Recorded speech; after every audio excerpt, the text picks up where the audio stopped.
Hello everyone, this is Michelle Stelling with the National Association of Digital Scrapbookers, NAODS.com.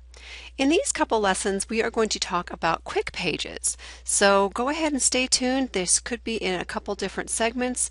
Join us on Facebook if you can at facebook.com/learnphotoediting and check out our upcoming webinars, which will be held over the next 4 days. So let's get started. We are going to create a total scrapbook page from a quick page. Now those of you who are not familiar with quick pages, they're basically pages that are already pretty much created by a DigiKit designer, and there's lots and lots of them out there. You can go to Google and just type in DigiKit designs, or two of my favorites designers are from Snickerdoodle Designs by Karen.com. That's Snickerdoodle Designs by Karen.com. She's got some awesome, classy, such fun design kits out there. So check her out. And the one that we're going to create today is by Mandy, and she's from Nibbles Scribbles.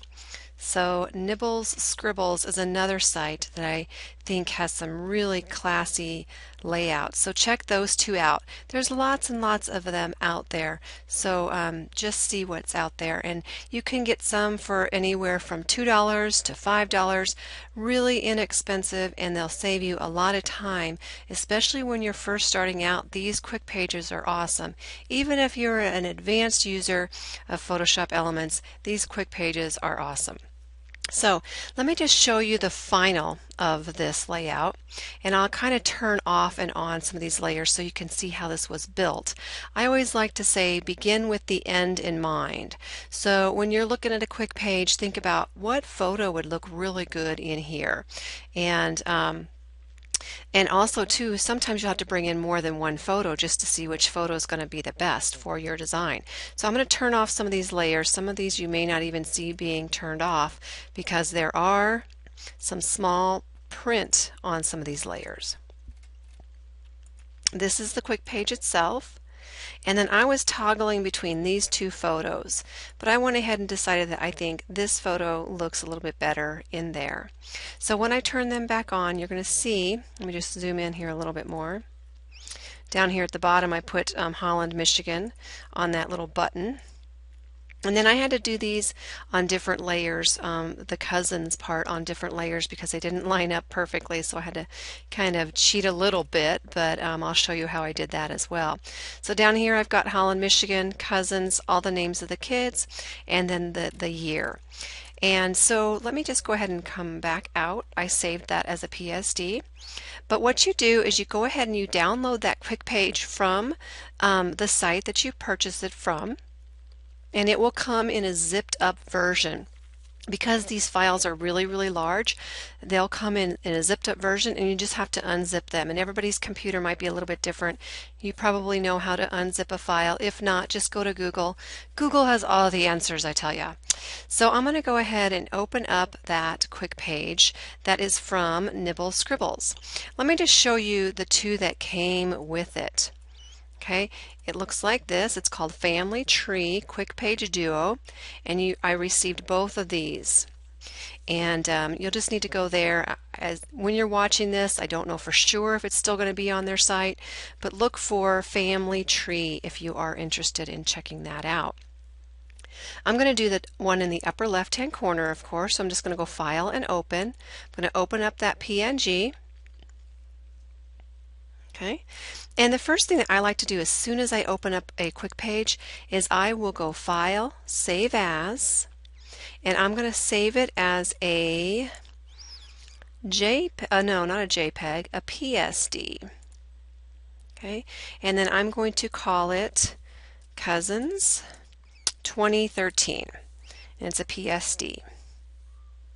Okay, now this way I won't hurt the original because I don't want to override the original.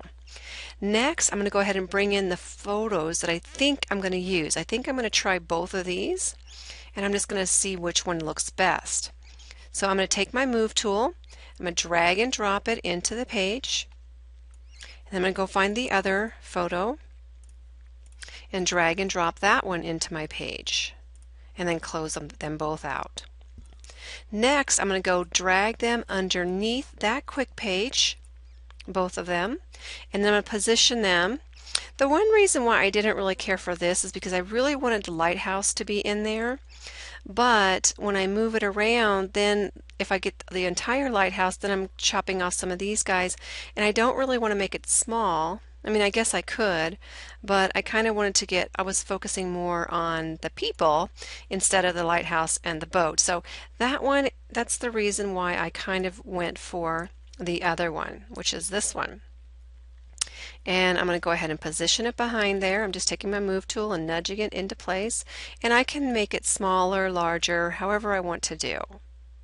I'm going to go right about there, and that looks pretty good. We are chopping off the boys' legs, but I think they'll be fine with that. Alright, my next step is to go ahead and I'm going to delete that other photo just to keep it clean. So I'm just going to right click on that layer and choose delete layer and click yes. And then I'm going to rename these. So I'm going to double click on this one. I'm going to call this family photo. I'm trying to practice what I preach and rename my layers, and then double click on this layer 0 and just call this family time QP, quick page. Okay. Now, the next thing I want to do is just to let you know that if you were to submit this to somebody, make sure that you honor the terms of conditions that the actual designer puts in their kit. Just make sure you read that pretty carefully, because you do want to make sure that they get the credit for that quick page. So a lot of times it's just as simple as quick page designed by nibblescribbles.com or whatever. So just make sure you honor that and don't say, yes, I designed this, if you didn't design it. Okay, so the next thing I'm going to do is I'm going to go ahead and really taking this, you could just put a couple sentences inside this area and maybe put something in this heart, and then you would pretty much be done. You can add on top of this quick page anything you want. You can put text on there, of course. You're probably going to put like a title, and you're going to put where it was taken, possibly, who's in the photo, what year it was. Don't leave anything out, because chances are in 4 or 5 years from now, you're going to look at this and go, now where was this and who were those kids? You're not going to forget your cousins probably, but maybe 30, 40 years down the road, you want to make sure that whoever's looking at this can figure out who these people are and where they were. So just so you know, make sure you put as much information on that quick page as you think you need. So let's go on to part 2, and that would be making it your own.